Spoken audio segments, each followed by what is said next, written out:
We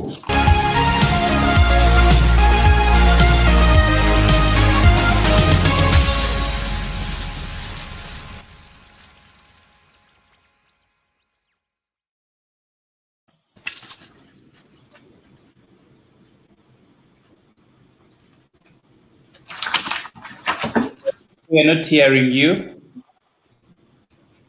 Felix, you're mute. I'm not mute. Can you hear me? Yes, but you're a bit low. Okay. A very good welcome. Come now, clearer. Yeah, sure.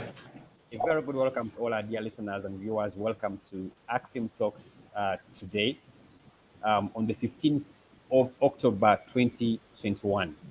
Today we are discussing Pandora Papers, is the war on financial crimes and money laundering in Uganda, Winnable. And I'm joined by two distinguished guests. But if I introduce them, allow me to welcome everybody to join and subscribe to our YouTube channel, which is going to be flashed on the screen, and also our social media pages like Facebook Live and ACFIM, Twitter handle at ACFIMUG, and hit that button, subscribe, and also like, so that you can be part of this conversation. That said, like I said, today's discussion draws in two distinguished guests. Let me first and foremost welcome the current Executive Director of Financial Intelligence Authority, Sydney Asubo, who is the pioneer in that authority. You are most welcome. He has worked extensively in this area. He worked with the Inspectorate of Government at some point as the Director of Legal Affairs. He also worked as a state attorney in the Director of Public Prosecutions in Uganda. He's a member of the Eastern and Southern African Anti-Money Laundering Group, and is also a member of the Africa Middle East Joint Group that works on Financial Action Task Force. You are most welcome, Sydney. Thank you, Felix. Thank you, my colleague Yona, and thank you to all the participants for this morning's talk show.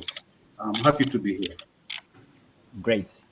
The other participant in this discussion is Yona Wanjala, who is the Executive Director of Defenders Protection Initiative. He is a certified anti-money laundering specialist and permanent member of the Expert Hub on Impact of the Financial Action Task Force, FATF. And as an expert member, he has done a lot of work around anti-money laundering and combating financing of terrorism in West Africa, in East Africa, and Southern Africa. He's also championed an awareness around money laundering and terrorist fight and money laundering and terrorism financing. He has conducted, I think you've conducted a research on assessing NGOs on terrorism financing. It would be good if you can at some point share the insights. He has also worked extensively on issues of security, safety, and protection of human rights. Yona, you're most welcome. Thank you, Felix. Thank you, my friend, colleague, comrade, the ED of Financial Intelligence Authority, Sydney. Happy to be here.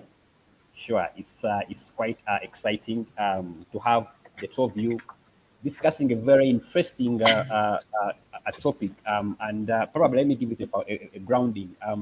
I think early this month, in the first week of October, we woke up to news, the Pandora Papers that were published by the International Consortium for Investigative Journalists, leaking around 11.9 million documents that exposed this whole issue around offshore accounts of politically exposed persons and multinational companies, describing the leak to be the most expansive expose on financial secrecy. The leaked documents also went ahead and revealed a couple of names of more than 29,000 offshore companies, majority of the owners coming from 200 countries, including Africa, that were estimating about 32 million trillion $32 trillion have been hidden from in places that we call havens, tax haven places. This investigation identified a number of politicians, identified a number of celebrities, even countries where we think democracy is on the right trajectory, like US, were pointed out to be part of this scam. But in Africa, the names that came up, we have, I think the name of Uhuru Kenyatta was drawn into the discussion. We had also a president of the Republic of Congo, the president of Gabon, Ali Bongo Dimba, the Patrick Achi, the prime minister of Ivory Coast. In Uganda, the name of Jim Muhwezi came up, the current security minister of Uganda, as among those ones that that sets our discussion in context, because when we talk about financial crimes and laundering, and although the expose looked at mainly other countries, also back here home, we cannot say we are not having a problem in that direction. And my first question is going to go to Sydney, because of the office you hold, and help us understand here. For example, when we talk about politically exposed persons being a very high risk in any country, first of all, because of the opportunities they have to engage in political corruption, do we have a mechanism in place that can follow up on these politically exposed persons? Is there a mechanism in place by IFIA, for example, to track these kind of individuals? Thank you, Felix. Now, I don't know if before I answer that question, I don't know whether you could give me a minute or two to have some preliminary thoughts, which I think will help set the tone. So, so very much for allowing me to have a minute or two. The starting point I want to have is that offshore banking is not illegal. That's very critical to start with, because there's a great misimpression or misinterpretation that having an offshore bank account is illegal. It is not. Offshore banking is not illegal. Now, offshore banking simply means that in majority of cases, for you to have a bank account in a particular country, you must have some links with that country. For example, in Uganda, to operate a bank account, you must be a Ugandan national. So Ugandan national, any part of the world, you can have a bank account, because your connection to Uganda is through citizenship. Or you must be a resident here or working here. So that means we have an offshore banking. Now, the opposite of that is what is offshore banking. You can have an account even without physically being connected to that country. It is not illegal. But what is illegal is bank secrecy. So the international standards require that there should be no bank secrecy. That is one. Then two, tax havens are also not illegal. That also needs to be very clear. The reason why what are referred to as tax havens are those jurisdictions that have either zero tax or very low tax on corporation tax. Again, so that's what we refer to as tax havens. So they are not illegal. The reason being that taxation is a sovereign right.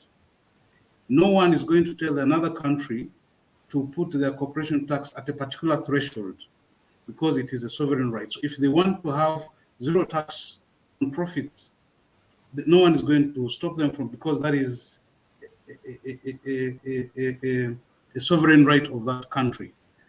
Now, once you agree on those two issues, then the next thing is, why are people keeping their monies in those jurisdictions? So keeping money in tax havens or offshore banking is not illegal. Instead, the focus should be those amounts, those monies that are on those accounts, how are they obtained? So for me, that's where the focus should really be. And then, of course, we know that many entities, especially multinational corporations, engage in a lot of tax avoidance.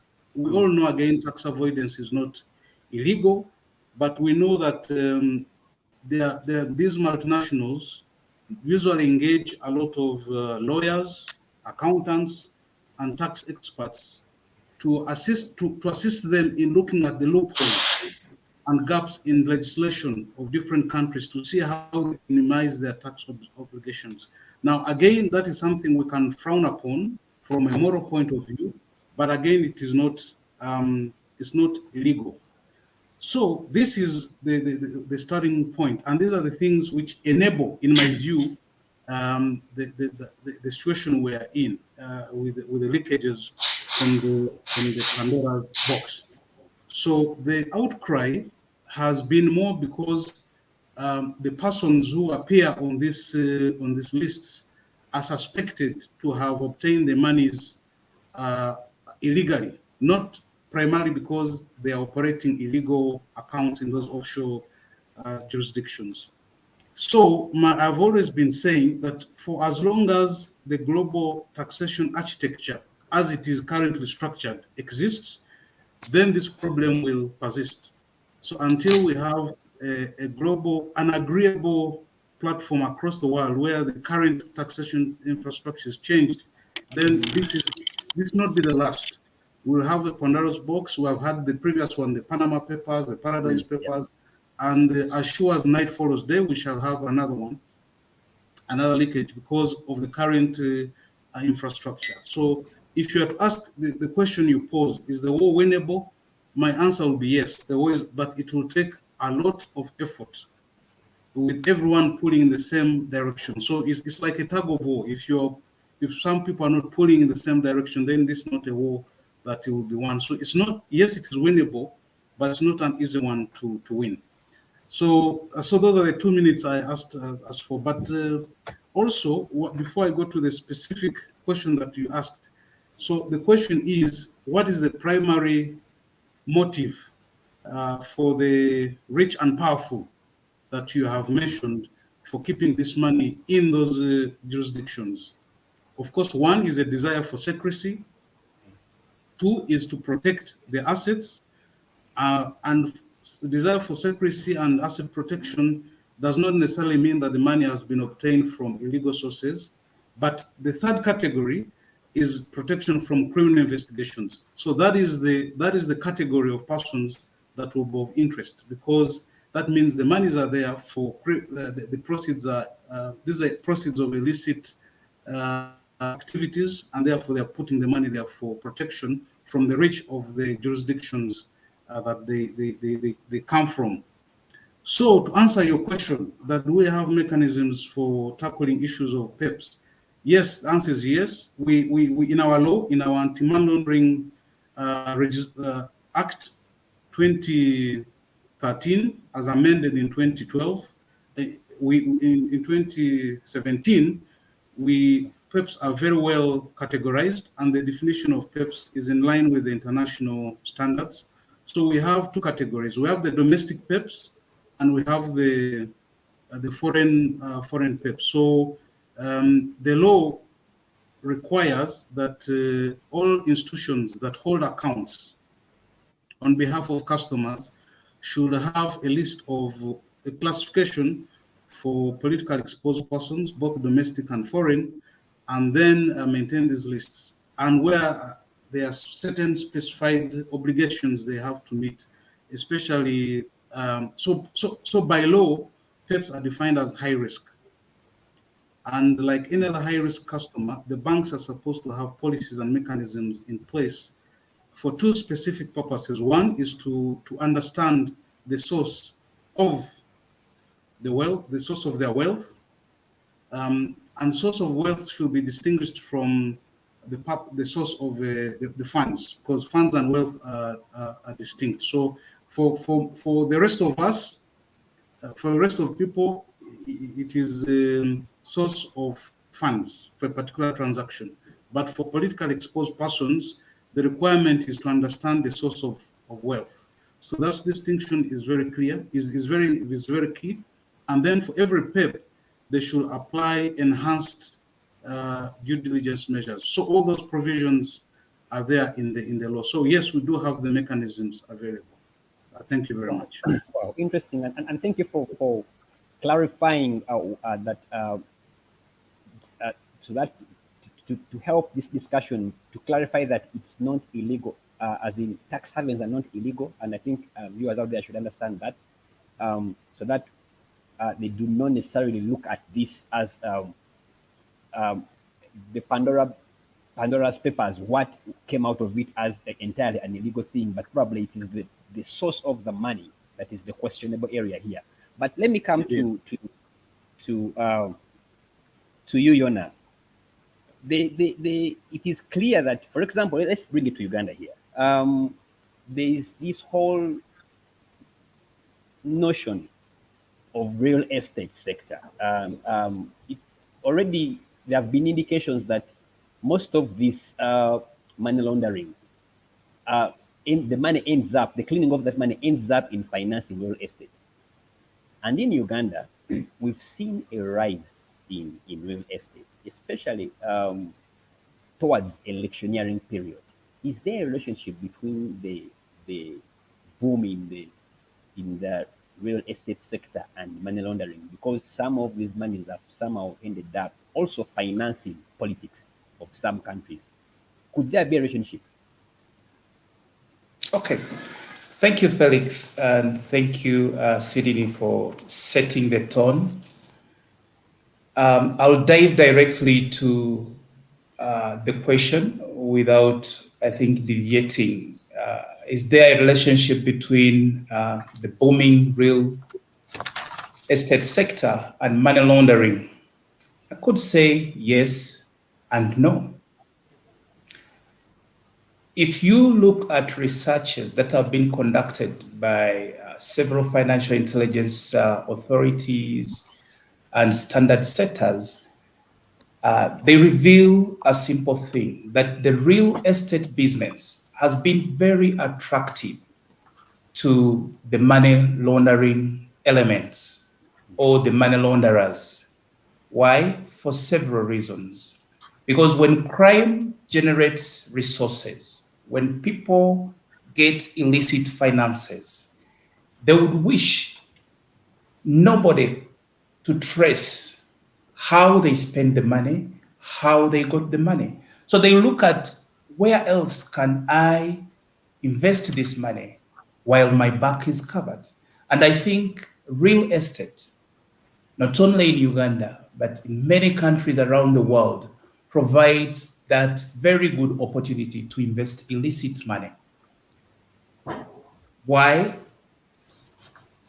It's very easy in this country because real estate, in a way, it promotes kind of cash expenditure. I think you've heard in this country where people move with the resources in their cars and boats and purchase land within a second. If this money passed through the bank, it would raise this flag, and definitely the bank would take it, would send information to the Financial Intelligence Authority to analysis and hence provoke an investigation. But the real estate business is mainly cash intensive. Two, there is lack of transparency and what I would call systematization in real estate dealings. Anybody can walk in, purchase a property without any track. We do not know who purchases which land. We do not know who owns the property.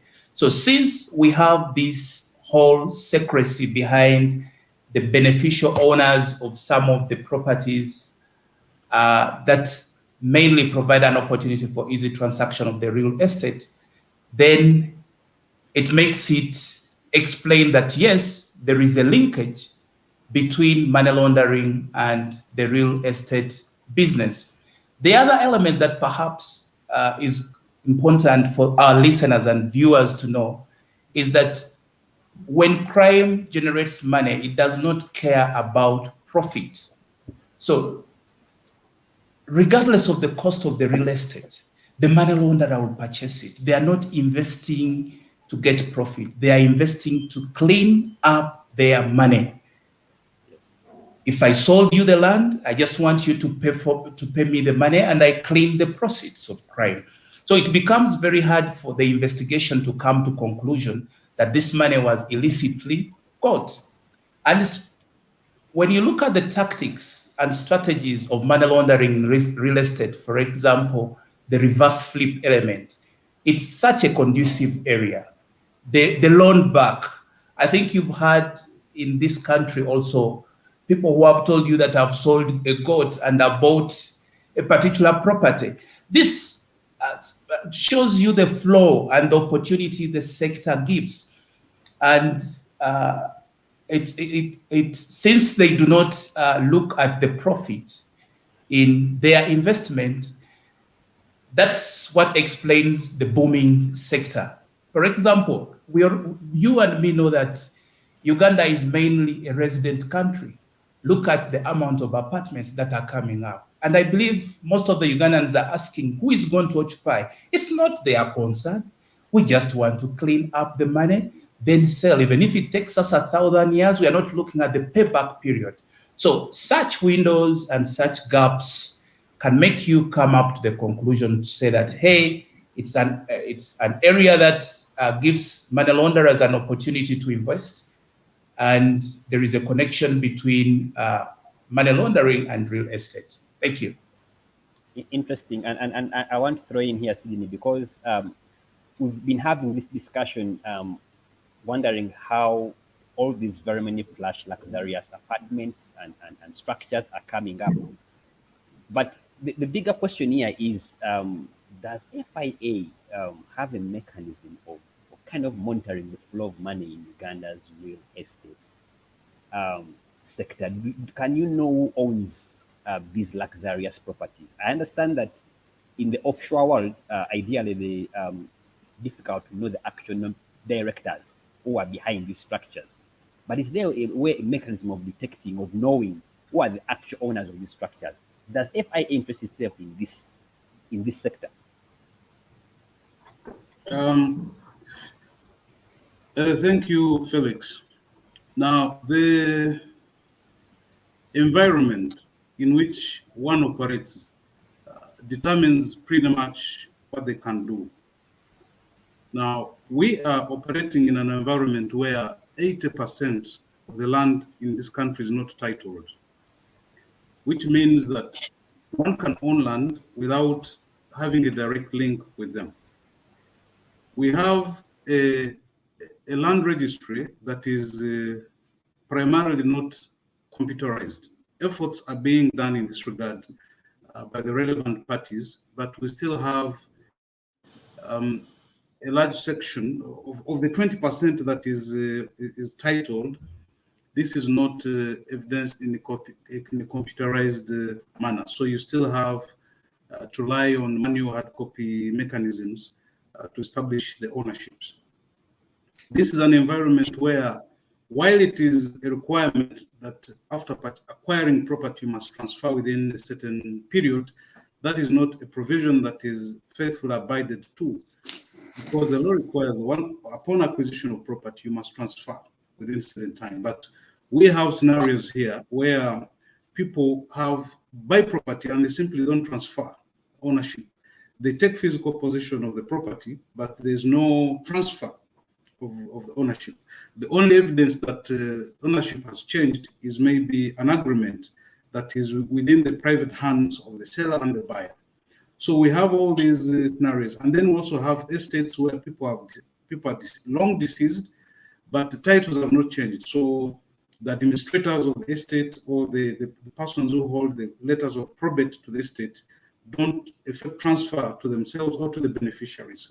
So in this kind of setup, it is extremely difficult to even for law enforcement to determine who the actual owners of these properties are. So, and also where you have challenges with access of information, because one of the ways that efficiency can be introduced in these mechanisms is for publicly available registries. So if registries are not publicly available, then it is easy for the actual owners, what we call the beneficial owners, to hide. Because if registries, that's land registries, are publicly available, then that means people can check, so that if there are any false declarations, then somebody can say, but wait a minute, how come this property that we know to belong to an individual X is registered in this other person's name? So but that can't be done unless these records are publicly available or they're readily available. For example, through the Access to Information Act and things like that. But we know that there are gaps in that regard. So, in terms of the law on paper, yes, we do have the provisions, but enforcing them is difficult because of the environment which I've just described. Then the other challenge is that although real estate agents are accountable persons or reporting entities under the law, they are actually not regulated. So there is no law that defines who or a real estate agent is or what the obligations are under the law. I know that the Ministry of Land, Housing and Urban Development has initiated steps to remedy this problem, to register a real estate agent. And this is one of our recommendations. This is one of the recommendations we made after we carried out the National ML Safety Risk Assessment in 2018, that we must bring the real estate sector under regulation and then impose a requirement that all property transactions must be conducted through real estate agents, because there's a requirement for them that once they're involved in the purchase and transfer of property, then they must report that transaction to the FIA. However, right now, because they're not regulated, there's no one who controls the registration, licensing, and the general regulatory framework for real estate. Anyone can come up, put up a signpost, and call themselves a real estate agent. So those are the challenges that we do face when we seek to enforce the provisions of the Anti-Money Laundering Act. And this is precisely why the real estate sector is loved by the money launderers, because they know that all these challenges make it difficult to link certain properties to them. So that's for properties held by individuals. For properties held by companies, it is even more obscure, because we don't have a beneficial owners register in this country. So you can have a company, but you don't know who the owners of those companies are. So if a property is owned by a certain company, then you already know who is behind that company. And this information, again, is not publicly available or readily available on request. So if you don't have, but even if you had this information available, but when you don't have, the register itself is not credible, it's not updated, then again, you will not know who the owners are behind. So right now, we are in discussions with the Uganda Registration Services Bureau to put up a beneficial owners register, so that we can address some of the challenges. But I can assure you there are very many, and they can only be resolved when you provide for a proper regulatory framework for real estate agents. You have a publicly available register of lands and titles, and you also have a readily available register of beneficial owners of legal entities and business associations. Thank you. Interesting. There's a question there that I think that people are trying to understand tax avoidance, and Henry raises a question, and there's also, I think Abel brings it into context, because if, for example, if a PEP refuses to disclose, does that tantamount to tax avoidance, or that's tax, or is that tax avoidance, or is that you basically not paying taxes? So can you draw the boundaries, especially between tax avoidance and evasion? Because Okay. in context now, whereby you have paying taxes, what does that? Well, in a layman's terms, tax avoidance is where tax evasion is where an obligation to pay tax has arisen, but one decides to not pay, or arranges their affairs in such a way that the obligation is undermined. While on the other hand, avoidance is taking advantage of the loopholes and gaps in the law to make sure that the obligation to pay tax does not arise in the first place. So that's how. So that's why you engage. They know what the law is. They recruit people to see how they will avoid paying that tax. So it is not illegal. While on the other hand, the obligation to pay tax has arisen, but then the taxpayer finds ways of not paying what is due, or less than paying what is less than. So that is really the basic difference between the two. One is illegal, one is not, much as it might be immoral. And now, when PEPs don't declare, now, first of all, the banks that hold accounts for PEPs must obtain the sources of wealth. It's a requirement of the law.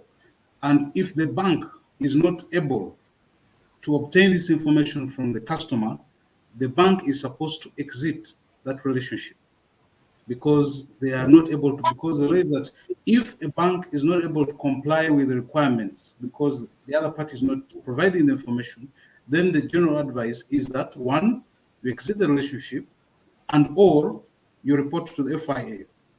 And so that is the basic requirement. Now, the challenge we have in the banking community in Uganda and across the world is that these rules are not applied uniformly. So if somebody, a PEP, walks into one bank and the bank is strict with application of these standards, and then the same individual walks into another bank and that bank is not so strict on application of these rules, then guess whom the PEP will bank with? So that is now where the challenge is. The biggest problem we have found so far in the 7 years we've been operating is that the lack of uniform application of the standards or of the law when it comes to the banks across the board. The other challenge, of course, is just a minute. So yes. help me understand. Does FIA demand banks to identify such clients that PEPs and have access to such transactions? Well, it's not FIA, it's the law. The law requires it. Now, there are challenges there as well. You see, if you look at the definition of a PEP, now, okay, the biggest challenge now is who qualifies, is establishing who qualifies to be a PEP. Because the law, and I'll read for you, I will tell you where the challenge is. The law defines a PEP, that's domestic or foreign, to be an individual who is or has been entrusted with a prominent public function in Uganda or another country. So in Uganda is the domestic PEP, and in another country is the foreign PEP, and includes a head of state or head of government, a senior politician, a senior government official, a senior judicial or military official, senior executive of a state-owned corporation, and important political party officials. Now, and a person who is or has been entrusted with a prominent function by an international organization, and includes a member of senior management, director, deputy director, or member of board, and includes a related person of the individual. So if you go by that definition, the problem, of course, for heads of state and heads of government, that is easy. We know who a head of state is. We know who a head of government is. Now, when it comes to a senior politician, who qualifies to be a senior politician? That definition has not been provided. And remember, the obligation to identify the PEPs lies with the bank, does not lie with the FIA, lies with the bank. So if somebody walks into your banking hall and wants to open an account, you must make a determination whether it's a PEP or not. So when you say senior politician, who amongst the senior politician? Is it a member of parliament or your LC1 chairman in your neighborhood? So that so a bank may have different definitions. Some may say MPs, some may say ministers, and the rest. So that has to be agreed on. When you say a senior government official, who is a senior government official? Is it a permanent secretary? Of course, the answer is yes. How low do you go below a permanent secretary? Bank A might say go down 2 ranks. Another one might say go down 5 ranks. So that is an issue. Who is a senior judicial officer? Of course, the Chief Justice, the judges, and the rest. But do you go down to LC2? I mean, do you go to magistrate grade 2 or grade 1? Who is a military official? Of course, a major general. The generals, yes. But do you go down to corporals and the captains and the rest? So, and then the senior executives, how low do you go? So this is the area that we are now working on, so that there's a uniform application of the law in terms of who the definition you slow down. So that has been the biggest challenge in implementing this particular requirement. If you take out those who are obviously those that in the obvious category, like heads of state, ministers, and the rest. So the FIA is working on draft papers to ensure that there's clarity in this regard, and we are hoping that at the end of the day, there will be uniform application across board when it comes to these definitions. The other challenge, as you have seen, it also includes an associate of such a person or somebody related to the individual. So as you know here, our register of births and deaths is not something we normally do. So how would you know that this is so-and-so's son, this is so-and-so's daughter, this is so-and-so's wife? For example, here, many people in relationships which are not defined as marriage, but Convenience. yes, yes. So in terms of the law, there's no link, there's no association with this person, or people don't declare who their children are. So how do you put the link between this individual and the family members? Because it's not a common practice in this jurisdiction and in many parts of Africa. And then also, who are the business associates? These are not things that are publicly available. So these are the challenges, the practical challenges that we are facing outside of the definition of the law. Wow, very interesting, very interesting. Yona, let me bring you in here. Our neighbor Sudan, Southern Sudan, uh, uh, for some is one of those countries where money laundering is a bit of an official occurrence. It's official. What does this mean to Uganda when you have such a neighbor where money laundering is not a big deal, especially first of all in terms of terror financing, but in terms of destabilizing the economy of Uganda? What does a neighbor like Southern Sudan, where money laundering is almost legal, mean to Uganda's case? Felix, first of all, I want to correct that money laundering cannot be legal. It's a crime. It's a crime in its nature. But maybe back to your... Sorry? Southern Sudan accommodates it very well. You should ask yourself, where is the transit for the laundered money? Then you'll have a self-defeat for your question. Well, for us to understand the challenges Southern Sudan faces, we need to know its history. It's a country that is just coming out of the war. Systems are not set. I think their regulatory authorities are not still functional because they've been into war after another. So once there is conflict in any country, it becomes a very good breeding ground for money launderers. It becomes a very good breeding ground for financing terror and fermenting terror processes.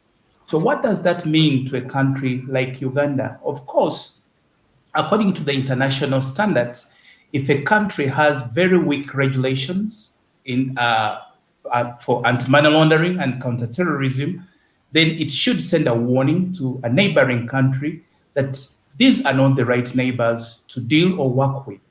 However, for Uganda, I think for us, Southern Sudan is one of our open market for trade.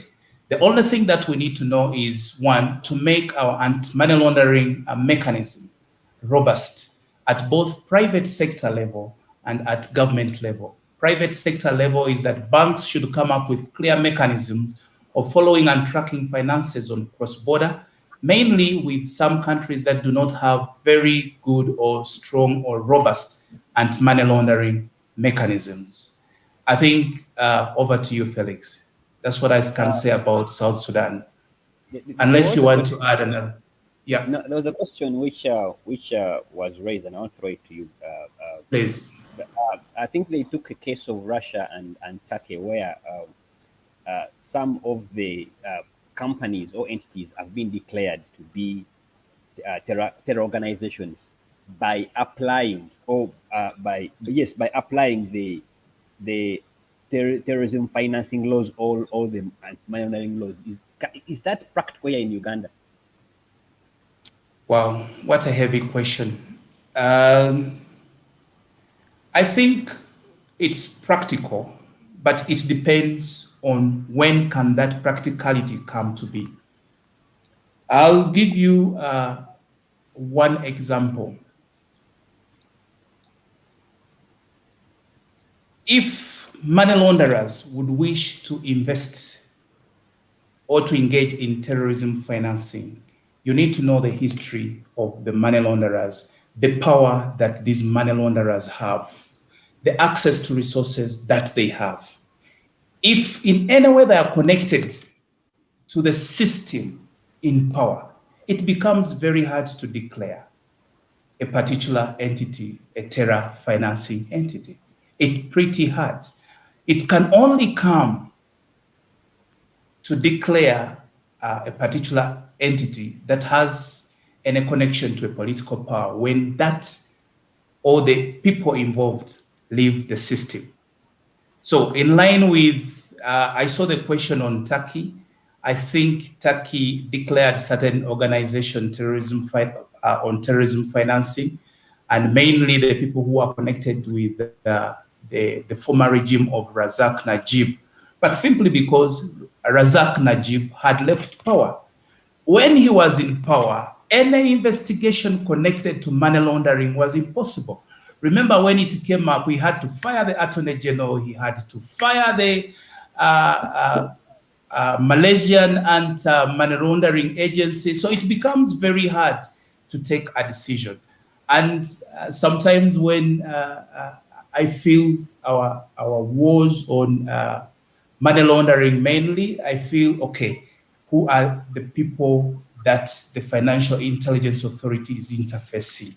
What is their wealth of power and access to resources, where people have to remind you of the struggles they made as some of us who are actually enjoying our beds. Now, these are the challenges that I think all of us have to know in this process of fighting money laundering and terrorism financing. I wouldn't want to so much go to terrorism financing because according to the assessment, the National Risk Assessment Report for NPO and also the National Risk Assessment Report generally, I don't see it as one of our biggest problems here. To me, I think we are more at a risk of money laundering than even terrorism financing. But in this battle of declaration, of investigation, of doing whatever we can, we must know the powers the money launderers in this country have, the access to resources, and the confrontations they make. And we are not going to hide away because we've been seeing this. If someone can tell a duly appointed investigation agency, where were you? If someone can tell a duly appointed agency, go and hang, there is nothing you can do to me. Now, to me, the question, Felix, in this journey is that how do we support as a sector in the NPO, the regulatory agency? Which compliments can we make? The journalists played their role by revealing what has gone amiss. How far can we push? What can we present? What should this trigger? Right? So to me, it poses very many questions than system, because in this country, we shall have systems in place. We shall have the laws. We shall have the registers. We shall have, then people ask you, then what? Then what? You know, there are people who will always dribble and influence processes in their selfish interest. And this is not only to the regulatory agencies, it's also to the general public. In this country, we've reached a level of what we would call money launderers are being worshipped as heroes. When they are taken to courts of law, demonstrations take place. When they leave Luzira, they come like with bullions, you know? And so it's more deep-seated than what we see. It's more entrenched, and it's a right and a responsibility for every Ugandan, and every citizen of the world to complement each other's effort in this fight. It's not an easy war. If you look at the people who have been pushing back money launderers all over the world, I've just quoted the Malaysian thing, the Russia. It's not an easy war. People lose lives. Journalists who reveal these secrets lose life. So whether or not the declaration, it depends. We need to calculate the powers, the wealth of power that comes with the launderers, the wealth of power and access to resources that these people have. Over to you, Wow. Felix. Thank you. And Sydney, as a rejoin on that one, it's very clear. Everybody knows that that people who engage in money laundering are very powerful individuals. And there have been a number of questions that were raised, whether FIA, have you had any successful prosecutions? But probably, how do you deal with such individuals who engage in this kind of illicit financial crimes? Yona says they are powerful, and it's true they are powerful, but how do you navigate these intricacies, and how do you deal with such individuals? Have you had successful arrests and prosecutions as an institution? Yeah, thank you. Before I answer that, let me just take a few seconds to supplement on what Yona said.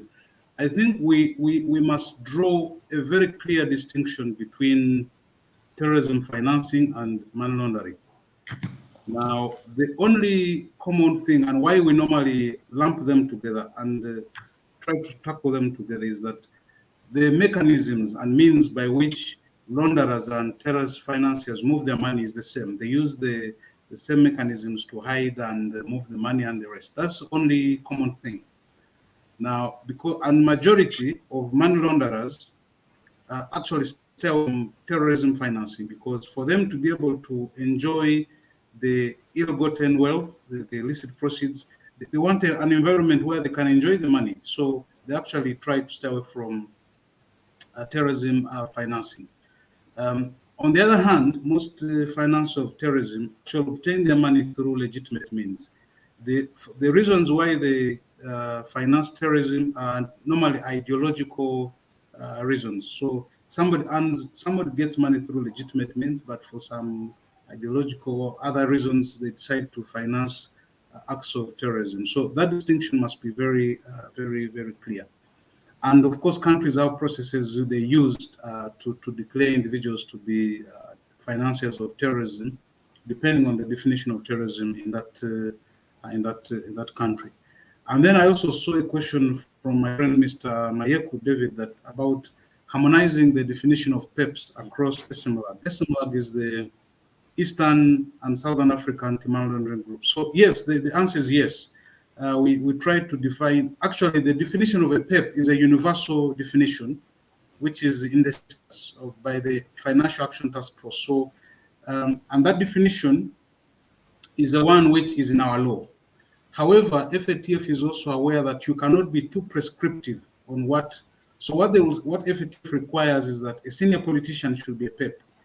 But what amounts to a senior politician should be left to individual countries, because countries have different structures. For example, there are some countries that are monarchies, and monarchies have different structures, and then you have republics. There are some countries that are presidential system, others have what you call the parliamentary system. So you can't be too prescriptive on what amounts to certain things, but the general one is that a senior politician, a senior military official, and the rest. So that is the standard that is not only in SMLAG, but across the world. Now, when it comes to the measures, success stories we have had, yes, we have had some very big success stories, but I also want to distinguish the role of the different players in the prosecution chain when it comes to money laundering cases. The role of the FIA is to receive, analyze, and disseminate information. Receive information from what we call the accountable persons or the reporting entities, analyze that information, and disseminate to other law enforcement agencies, either the Inspectorate of Government or the police or Uganda Revenue Authority. So the ours is to provide the intelligence. Then the role of investigating is with the police or the Inspectorate of Government or Uganda Revenue Authority in cases of suspected laundering from tax evasion. Then the role to prosecute lies with the DPP or with the police. So there's segregation. I mean not police with IGG, or there are some entities that also have powers to prosecute, like OA and the rest. So there's segregation of duties in this chain. Now, for us, our success is counted in the number of reports we have received, and how many do we analyze, and how many have we sent to the police. And then of those who have sent to the police, so for us, our end product is the beginning point for the police and IG. Then the police, of course, our interest is to ensure that as much as possible, the information we send should be transformed into prosecuted cases. What I can say is that the ratio between the number of cases we have submitted to the police and to the IG versus what the IG and the police send to the courts for prosecution is low. It's very low. So we have been engaging with those two agencies to determine why. Why is it that, for example, out of every 100 cases we send to the police, only about 30% find out to the DPP? And why is it that out of those 30, the DPP prosecutes only about 5%? Is it about the quality of the investigations? Is it about accessibility of the witnesses? So those are some of the challenges that we're seeking to overcome. And then also, I wish to advise that we should have a mindset change about counting successes only in the form of number of convictions and prosecutions. There are other things that are equally important that may not be tangible or visible. For example, the risks. What are identifying the risks as a country? For example, which neighbors pose risks, and then you put in place mitigants. So you have to do risk assessments. You have to do whether the compliance, the quality of supervision, because we say prevention is better than cure. So are supervisors trained, and are they carrying out risk-based approaches to their regulation? So those are other areas that you can, and then also how you meet your international obligations. Do you have structures in place to combat if a situation arose? So those are, in my view, better parameters of determining the success of a country in this area, rather than looking at the number of convictions, executions alone. Those can be looked at as one of the parameters, but it should not be the only one. Thank you. Thank you. Our time is really fast spent, but I have a couple of questions to some are even coming through the screen. Let me bring in here, Yona. There's a question from Leah on how, looking at the Pandora situation, how do those consequences of the Pandora Papers intersect with civil society operations? And I know that's one of the areas you're engaging in. Is there an area of intersectionality in the kind of work you do, and what does this mean to the civil society sector? But also, as you answer that, overall, what does money laundering mean to the economy of Uganda? What does it mean?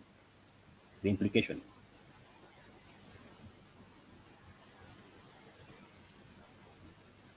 Yona, I think you've muted. I can't hear you. Sorry. Coffee, and I was relaxing. Okay, thank you for those questions. And let me, I think, begin with Leah's question. What is the intersection of the Pandora Papers and the work of the civil society? I'll tell you, I've been a member of the civil society for a while now. I constitute several civil society platforms that mainly look at money laundering and terrorism financing and the legislative framework. But there is a narrative of pushback of any regulation in fight of money laundering and terrorism financing. And simply because in one way or the other, some of the implementation of the regulations have been restrictive in many countries across the world. But in the name of the Pandora Papers, to me, I think we should look at it as an opportunity to contribute to the fight of money laundering.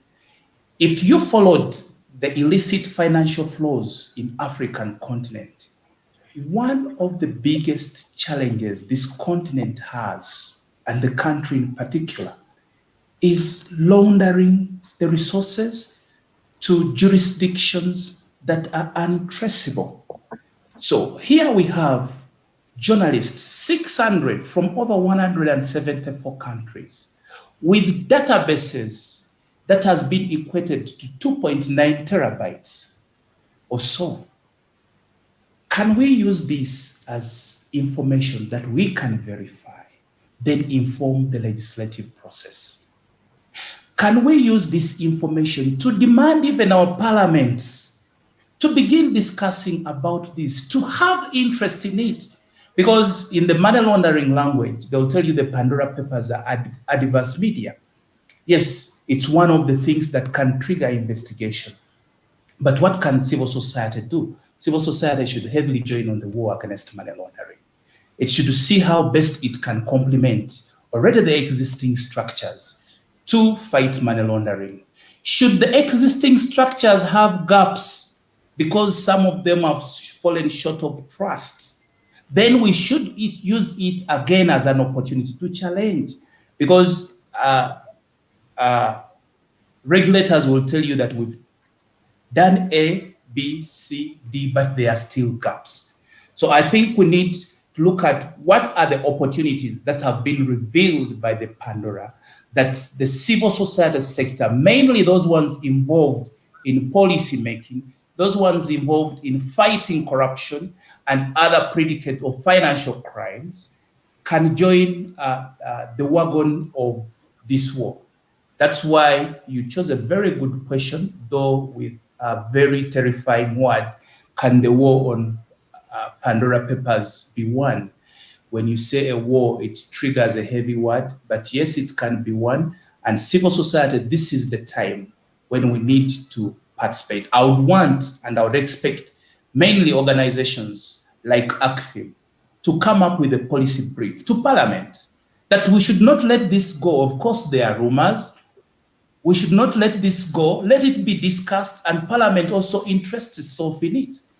And can you verify information? If you follow these journalists, honestly, they will give you links to that. I think, to me, it's a very good opportunity. Over to you, Felix. Wow. I don't know whether we still have Sidin. I seem to have lost him. Yet I had a question. No, I'm still here. Okay, Sidin, there's this interesting question. I'm still here. Whether it does trigger the relationship between commercial electoral politics, the financing of it, and potential money laundering. And the question that came from Henry is that, is there a possibility that money can be laundered through campaign financing? Looking at a country like Uganda, where campaign financing is, where politics is highly commercialized, and is your institution that you head, FIA, awake to this possibility of financing campaigns or political activities through money laundering? Thank you. That's an interesting question from my friend, Mr. Muguzi, whom I haven't seen in a while.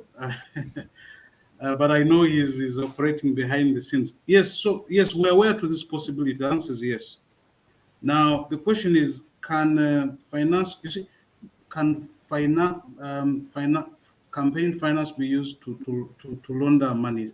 The answer would be, I'll structure it this way, because the mechanisms that are used to launder money are intended to disguise the source of that money, or to change its disposition. So election finance will not fall in that category, because but it can be used, it can be used. The money once it has been laundered, it can then be used to finance campaigns. But it will not typically be, if you look at the money laundering schemes, it will not typically be one of the mechanisms through which it's laundered, but it can be used, because once the money has been laundered, then these individuals will try to, when you reach the last stage, which is integration. Integration is now when the dirty money has been cleaned to now give it a perception of legitimacy. And then once it has been legitimized, then it is used for things which can be easily traceable and things like that. So as a part of the cleaning process. So if you were to ask me that, is there a possibility that laundered money was used for financing elections? I say yes, 100%.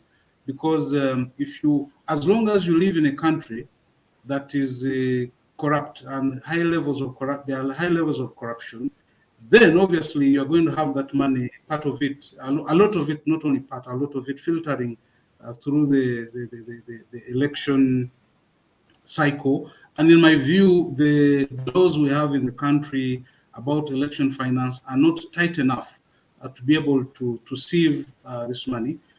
And yet we have, things are done in plain sight. If somebody tells you that it takes an average of 500 million shillings to run a campaign for an MP, then of course the question is, where are they getting that money from? Are the sources legitimate? So those who are campaigning are not going to say that the source is illegitimate. They're going to give a particular source. So that source, how they process the money up to the point where they declare the source, is what should be considered to be the money laundering aspect of election financing. But also, so that's what I would say I'll say in response to the question. All right. It's 2 minutes into top of the hour, and I think our time is fast spent. Very interesting discussion. Let me give you. You want to add something? Because okay. You have a minute. I just want to compliment Sydney's presentation. Honestly, money laundering and campaign financing. That's why now there is a common saying that elections are not for the poor. And that leaves us to have criminals in political positions. And I shouldn't say that you expect a person who has acquired a political position through laundered money to fight money laundering. So it becomes a vicious circle. So unless we all struggle to clean up the process, things are not the best. Yes, this war is winnable, but it's going to take all of us to do something about it. That was Sydney Asubo, the Executive Director of Financial Intelligence Authority, and also I had Yona Wanjala, the Executive Director of Defenders Protection Initiative. We were discussing Pandora Papers in the context of Uganda, whether the financial crimes and laundering in Uganda, that war is winnable. And I have been Felix Kafumo, moderator. Thank you so much to gentlemen for being part of this discussion. We can continue this conversation on our online platforms. Till next week, a very good week ahead of you. Bye-bye. Stay safe.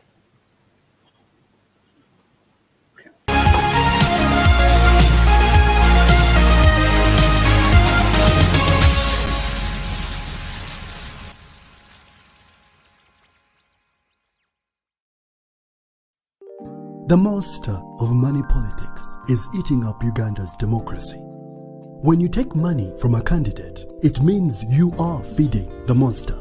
Then you become a part of the problem. When a candidate who overspends on campaigns is elected, he or she will not represent voters but himself. He or she will engage in corruption to recover campaign money. Social services will not be delivered and the voter will suffer more. Voter, let's be wise. Give democracy a chance. Do not sell your vote. Focus on the issue.